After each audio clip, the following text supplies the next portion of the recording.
subiramo aho ngaho ngiye gusoma. Tugiye gusoma mu butumwa bwiza uko bwanditswe na Luka ibice 2 turahera ku murongo wa 8 tugeze ku murongo wa 20. Reka tuhasome mu izina rya Yesu. Umutwe w'amagambo haranditse ngo marayika abwira abungeri ko Yesu avutse. Muri icyo gihugu hari abungeri bararaga ku gikumba bahindana kurinda umukumbi wabo.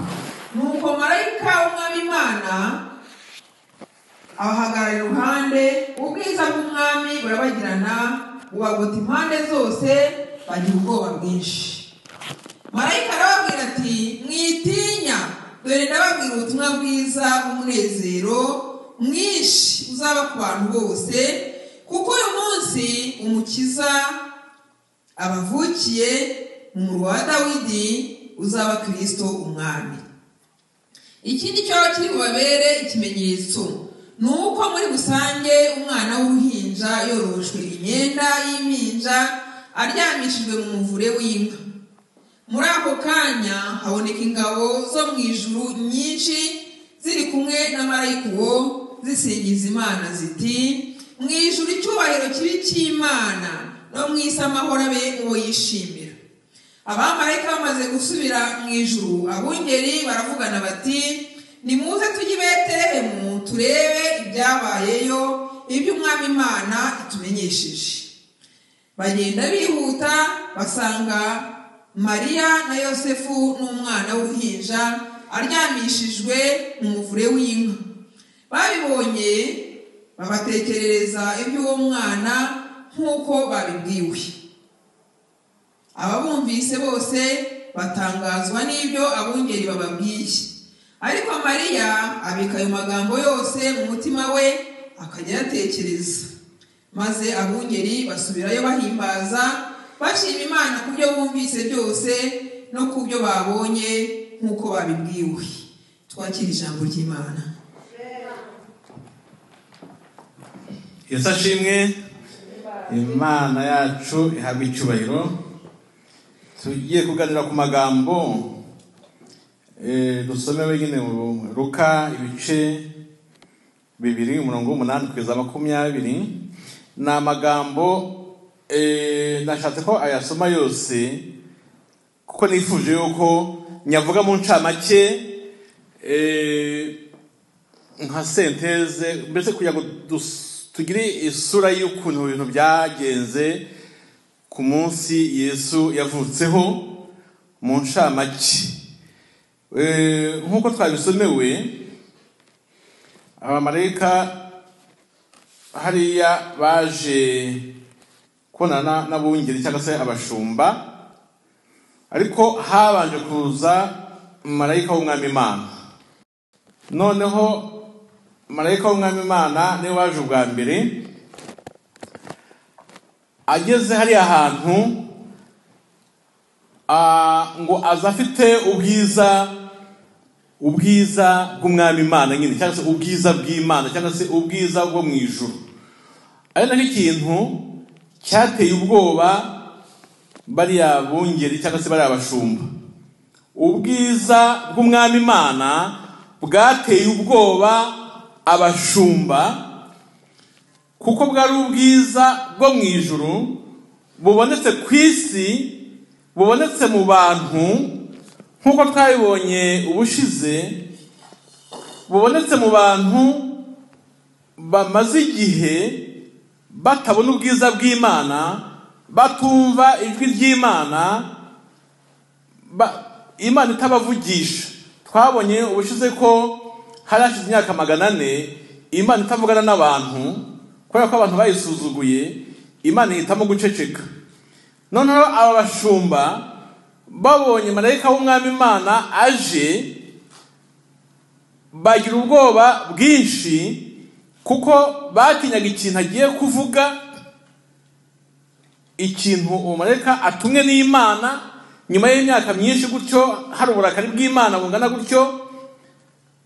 Bagatinya ikintu ashobora kuvuga, ndetse bagatinya n'ikintu ashobora kuba yakora muri uwo mwanya. Bagira ubwoba bwinshi. Ari naho marayika yababwiye ati, mwitinya mwabashumba mwe, mwitinya mwabashumba mwe, nzi ko mufite ubwoba kubera ukuntu mumeze imbere y'Imana, kuko hashize igihe nyine hagati yanyu n'Imana hari amasinde bitameze neza, ntabwo nje kubica, ntabwo nje kubarimbura, ahubwo mbazaniye inkuru nziza, mbazaniye ubutumwa bwiza bw'umunezero mwinshi, kandi umunezero mwinshi uzaba ku bantu bose, ntabwo ari abantu bake cyangwa se abantu bamwe cyangwa se igice cy'abantu, ahubwo umunezero mwinshi uzaba ku bantu bose, kuko uyu munsi umukiza abavukiye. Umukiza abavukiye.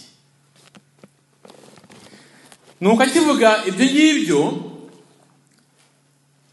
ubwo yabanje kuza ari umwe avugana n'abashumba ayo magambo, ariko ngo muri ako kanya noneho haboneka ingabo zo mu ijuru nyinshi ziri kumwe na marayika uwo nguwo.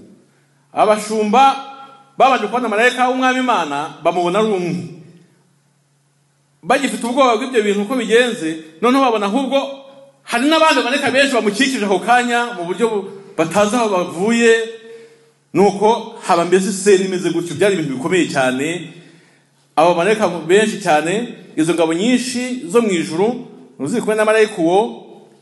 Noneho bagiye kumva habaye mizike itarigeze ibaho, batigeze bumva mu buzima. Amena. Mizike y'abamarayika b'Imana, ibicurangisho, amajwi meza cyane. Abashumba bagira ubuntu, kuko dufite amatsiko natwe kuzumva abamarayika b'Imana bari guhimbaza, baririmbira Imana. Dufite amatsiko yabyo. Abashumba barabisogongeye, bumva abamarayika baravuze bati, mu ijuru icyubahiro kibi cyane icy'Imana, hanyuma kandi no mu isi amahoro abe mu bo yishimira. Mu buryo bw'indirimbo, mu buryo bwa muziki nziza iryoheye amatwi. Ngira ngo bwa bwoba bwahise bushiramwe aho ngaho, bavuze bati twari dufite ubwoba bw'ubusa, ahubwo baturimbiye indirimbo nziza cyane mu gihe twari dufite ubwoba ko ahubwo bagiye kutwica. Mbese ubwoba buhindukamwo umugisha wo kumva indirimbo yo mu ijuru. Habaye ibintu byiza aho ngaho rwose, ngerageje kubyumva nsanga ari ibintu byari biryoshye. Mu ijuru icyubahiro kibi cy'Imana, kandi mu isi amahoro abe mu bo yishimira. Aya magambo nayo ni amagambo akomeye, umuntu yavuzeho byatinda, ariko mu ncamake bashaka kuvuga yuko mu ijuru Imana ifite icyubahiro, igomba kugihabwa. Mu ijuru bari guha Imana icyubahiro bose, ibizima 4, abakuru 24, abamarayika bose mu ijuru bari guhimbaza Imana, bari guha Imana icyubahiro. Ubwo abamarayika bakavuga bati, ubwo no mu ijuru bimeze bityo, namwe mwari mukwiye kuzamura icyubahiro cy'Imana, mugaha Imana icyubahiro cyayo, kugira ngo namwe Imana ibamanurire iki? Amahoro ku isi. Mu yandi magambo, iyo uhaye Imana icyubahiro, nayo iguha amahoro. Amen, amen. Yuzi kwihakirwa nuko bigenza, uvuga uti ndashaka amahoro, noneho reka Imana icyubahiro, nanjye Imana impa amahoro. Kuko mu ijuru icyubahiro ni icy'Imana, ariko natwe dukeneye amahoro ku isi, natwe twiteganyirize. Mu yandi magambo, burya kuvugana n'Imana, gusenga Imana, kuba mu Mana ni nko gukingura ijuru. Noneho wakingura ijuru haba communication icyo gihe. Ni nko mbese mu yandi magambo katuvuge nko gusenga. Iyo usenga Imana ni nkaho agatelefone Imana mu ijuru. Ni nako bimeze rwose mu buryo bw'umwuka. Iyo usenga ubu telefone mu ijuru, noneho mu ijuru bitege telefone yawe, naho iyo bashubije basubiriza mu ijambo ry'Imana. Noneho ukavuga mu buryo bw'isengesho, Imana ikavuga mu buryo bw'ijambo, hakaboneka communication. Ubu ngubu muri mukumva ijambo ry'Imana, hari communication ubu ngubu. Ushatse wavuga uti Imana, ndi mu mwanya mwiza kugira ngo mvugane nawe. Imana yo iri kohereza ijambo, nawe ushatse wakohereza nyine wazamura icyubahiro cy'Imana, noneho Imana ikaguha ibyo uyikeneyeho. Yesu ashimwe. Communication, isengesho ryawe iyo rizamutse ikagera mu ijuru, Imana igasubiza mu ijambo, haba hari communication. Icyo gihe nayo mpamvu iyo usenga Satani abura uburyo yinjira muri sirikwi yawe n'Imana. Iyo usenga uba insinga yawe n'Imana ibicometse ku buryo hari circulation, ntabwo Satani abona ukuntu yinjira hagati yawe n'Imana mu gihe uri mu bihe by'amasengesho. Ayo niyo mpamvu ukwiye kujya musenga Imana kugira ngo Satani mumubuze uburyo, abura uko yinjira hagati yawe n'Imana, abura uko yica ubugingo bwawe, abura uko aguhemukira, kuko hari communication, insinga idacitse, insinga idakase hagati yawe n'Imana biba bicometse. Satani ntabona ukuntu ahemukira umuntu, cyangwa se ntabona ukuntu yinjira hagati yawe n'Imana mu gihe hari communication n'Imana yawe. Aya magambo rero ni amagambo dusomye mu nshamake nuko byagenze, ariko ndashaka gushimangira uyu munsi ku magambo ajyanye na bariya bashumba. Bariya bashumba ubundi muzi ko ari abantu baciye bugufi muri sosiyete y'abantu. Abashumba ntabwo ari abanyacyubahiro mu by'ukuri. Abashumba si abantu bari mu rwego rwo hejuru. Abashumba si abantu bari muri kategori yo hejuru. Abashumba ni abantu baciye bugufi, bari hasi mbese mu buryo bw'icyubahiro duha abantu. Abashumba bari mu bantu bo hasi, niko navuga, ariko ntabwo tugomba kubasuzugura, kandi n'Imana irabubaha. Mu yandi magambo, burya umuntu wese afite agaciro mu maso y'Imana. Nta muntu mutoyi imbere y'Imana. Umuntu wese imbere y'Imana afite agaciro. Ntugasuzugure umuntu uvuga ngo uyu nguyu ngo ndabona asuzuguritse. Nta muntu usuzuguritse imbere y'Imana. Twese turi kimwe, twese turi abantu, hakabaho Imana imwe. Twese Imana iduha agaciro nk'abantu, kandi twese Imana buri wese ifite gahunda imutegerejeho. Abashumba rero mpamvu ushaka kubavugaho ni ibintu bibiri.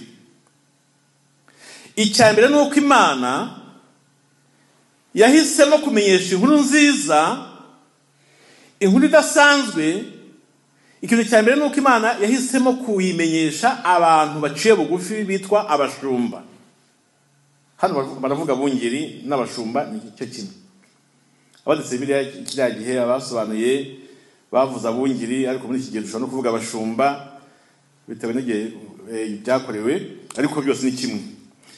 Icya kabiri nshaka kuvugaho ni ukuntu Imana yahisemo gukoresha abantu b'abanyantege nkeya,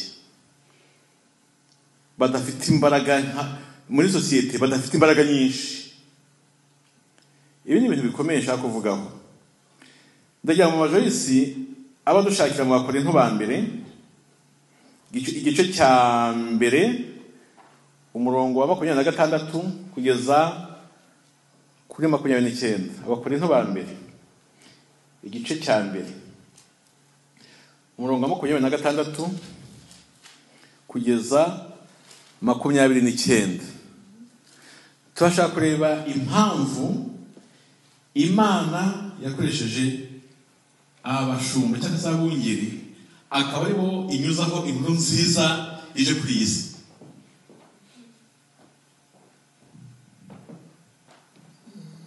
Abakorinto ba mbere, igice cya mbere 26 kugeza 29.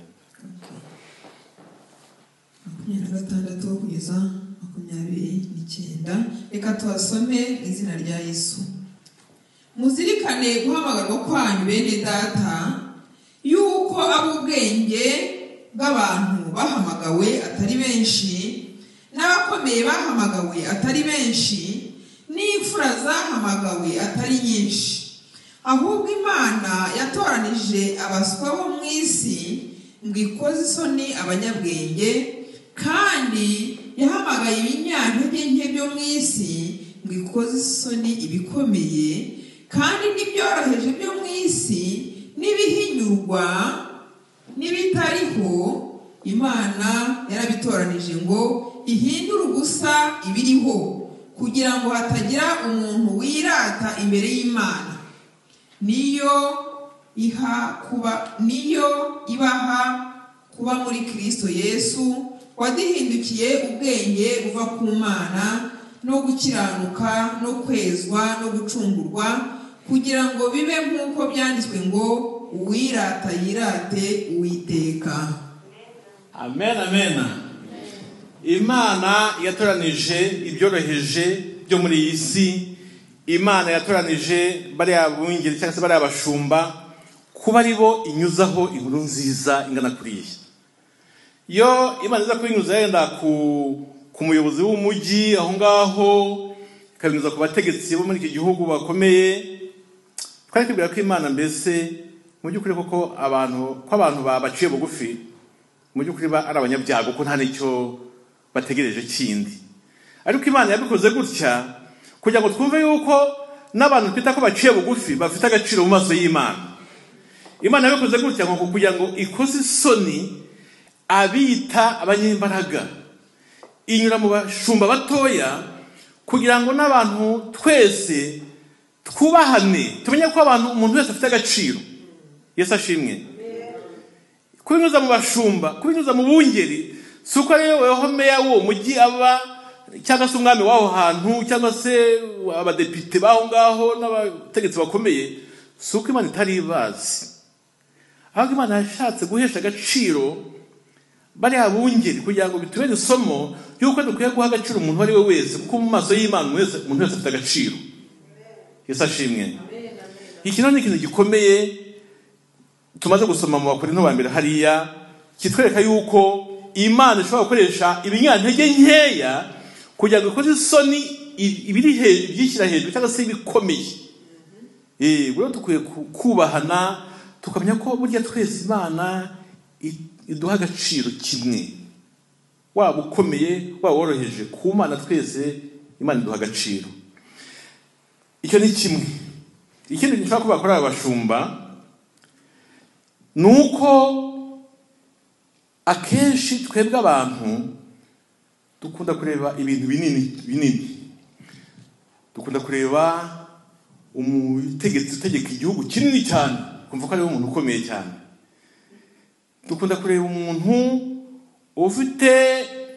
dukunda kureba umucuruzi ufite amafaranga menshi cyane, uzwi cyane. Dukunda kwita ku bintu nk'ibyo ngibyo.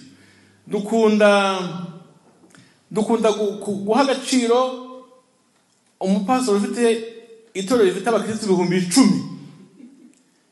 Uriya niwe rwose wemewe, uriya niwe ukomeye.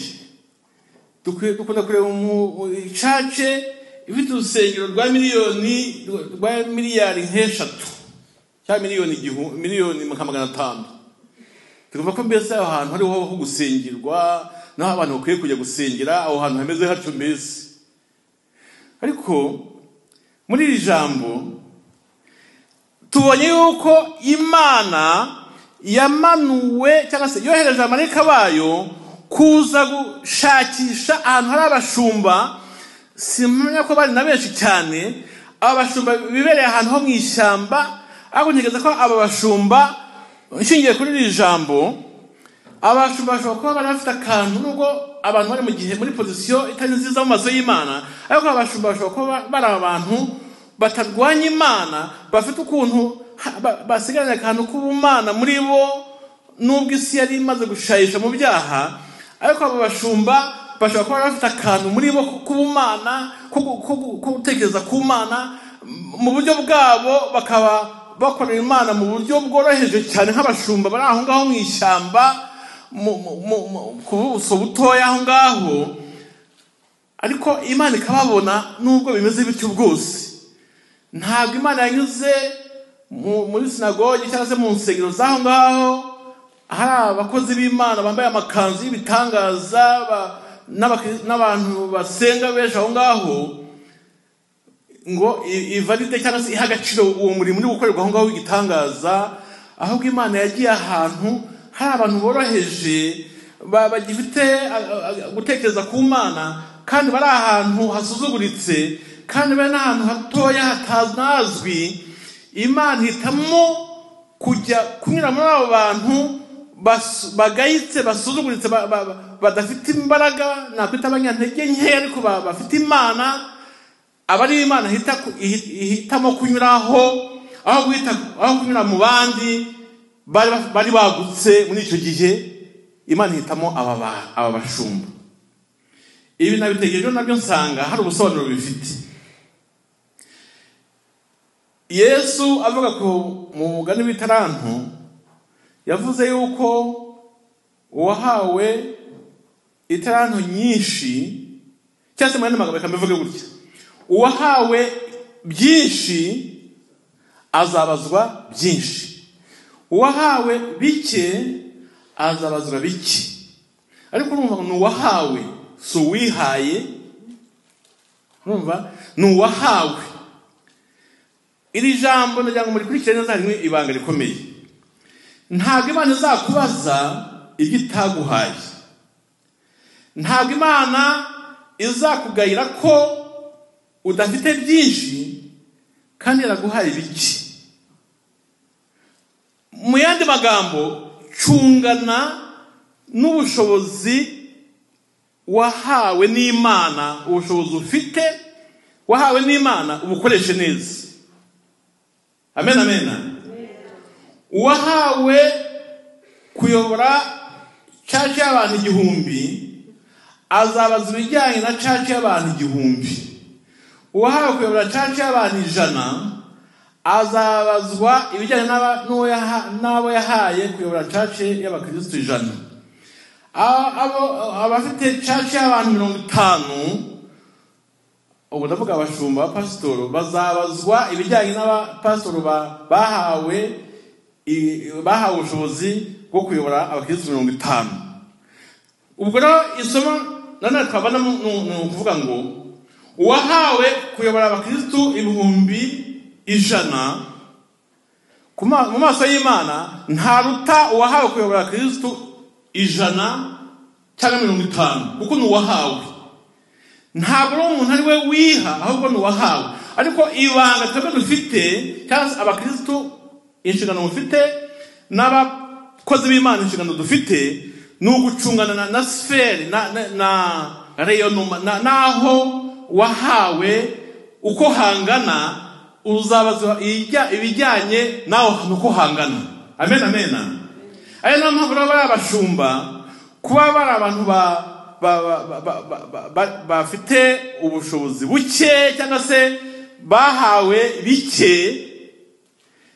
Imana yerekanye ko ibemera nk'abahawe byinshi, ndetse Imana yavuga iti kugira ngo ahubwo mvanaho na confusion, reka ahubwo nabo nyuzamwo ubutumwa bwiza bwo mu ijuru bw'inkuru nziza y'umunezero mwinshi buzaba ku bantu bose. Ntabwo munyuza ku batambyi bayoboye sinago, bayoboye ahantu hanini cyane. Ngiye kubunyuza kuri bari abashumba bakora muri ntuze diametre ntoya, baba abambere mu kumva ubutumwa bwiza buvuye mu ijuru, kuko uko nabahaye ubushobozi nabahaye uko bungana bari kubukoresha neza. Yesu ashimwe. Ubwo ntukagire abakubandi uvuga ngo jewe nanjye ngomba kuba ku rusengero ngana kuriya, nanjye ngomba kugira impano zingana gutya, nanjye ngomba ibyo wahawe n'ibyo Imana izashingiraho iguhemba cyangwa se kugaye. Ntabwo ukwiye guhanga amaso ku bandi ubushobozi bwabo uko bungana, kuko ntabwo twahawe bingana, ariko buri wese ibyo yahawe ku maso y'Imana bifite agaciro kimwe. Uwahawe byinshi n'uwahawe bikeya si we wabyihaye. Nta wiha byinshi nta n'uwiha bike. Imana niyo itanga ibyo ngibyo bingana gutyo mu buryo burutana. Ku Mana rero mwese muri kimwe. Uwahawe byinshi n'uwahawe bike bose babihawe n'Imana, nta ruhare wabigizemo. Buri wese akoreshe neza ibyo yahawe, kuko nibyo azabazwamo, nabyo azahemberwamo cyangwa se agabiwemo. Ntabwo Imana izakugayira ko ufite bike ari byo yaguhaye, ahubwo Imana izagushimira ko wakoresheje ibyo yaguhaye bike neza. Abashumba rero n'urugero rwiza ukwiye gushingiraho uvuga uti ibyo nahawe menya uko bingana, cyangwa se ndabona uko bingana kuko ntibingana n'ibya kanaka, ariko ibi ngibi ni byo Imana yashimye ko mpabwa, ngiye kubijera neza mbikoreshe neza, kuko mu maso y'Imana ntabwo ari bitoya ku bya kanaka ufite byinshi, kuko Imana yabikoze ku bushake bwayo kugira ngo buri wese azabazwe ibijyanye n'ibyo yahawe. tugiye gusoza ijambo ry'Imana. Twabaye nk'abiga ntabwo ndabwirije cyane hari nigishije, ariko uyu munsi wa Noheli tuvuyemo muri iyi minsi cyangwa tukiri muri iyi minsi ya Noheli, ni iminsi ijyanga uyu munsi ku ijambo ry'uyu munsi cyane cyane urebe ibyo wahawe kuri kubikoresha neza. Mu maso y'Imana ntabwo ari bikeya. Ku Mana ibyo wahawe wita bikeya bingana n'ibyinshi kanaka afite, kuko mwese mwabihawe n'Imana. Icyangwa no gucunga neza donc circonference gukoreramo yawe Imana yaguhaye, niba ntoya nta kibazo kuko se wayihaye, yikoreshe neza. Ifite agaciro kimwe na circonference nini y'undi muntu hirya nawe uri mu kujera ibyo yahawe n'Imana. Buri wese rero mu byo yahawe n'Imana abikoreshe neza, byaba ari bikeya byaba ari byinshi. Imana izakubaza ishingiye ku bushobozi yaguhaye bwo kujera ibintu byayo. Imana izashingira ku bushobozi Imana yagushyizemo bwo gukora umurimo wayo. Imana izakubaza ibingana n'ubushobozi Imana yagushyizemo, ntabwo izakubaza ibirengeje aho ngaho. Ikindi dukwiye kuvanamo muri iri jambo ni uko nta muntu mutoya mu maso y'Imana, kuko urugero tubonye aha ngaha rw'uko Imana yakoresheje bariya abashumba ikabanyuzamo inkuru nziza ingana kuriya, byerekana yuko n'abashumba nabo bafite agaciro gakomeye mu maso y'Imana, kimwe n'undi muntu wese twumva ko yaba akomeye mu murimo w'Imana icyo gihe. Imana itugirire neza, buri wese arebe ubushobozi Imana yamushyizemo, arebe ko abukoresha neza, kuko nibwo Imana izashingiraho imushima ikanamuhemba mu izina rya Yesu.